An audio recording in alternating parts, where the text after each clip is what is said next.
Okay, folks, so making ribeye steak sandwich. Okay, start with your saucepan or your whatever. Put some salt on your ribeye steak.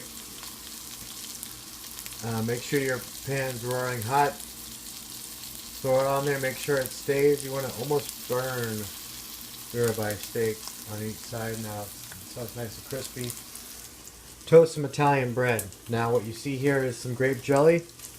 I've added some red wine to the jelly and mixed it in. Okay? So now we have like a grape jelly wine smear. Then you want to cut some mozzarella up. We're going to add that. We're going to add some basil. Then we're going to add some chilies. Okay? Stay tuned. Okay, so got the medium rare ribeye steak. Got the mozzarella. Spread it on top. Got the chilies. Smear it in there with the basil smear. Okay? Add a little olive oil on top of that and you're good to go. Leave a like, subscribe. Let me know what you want me to make next.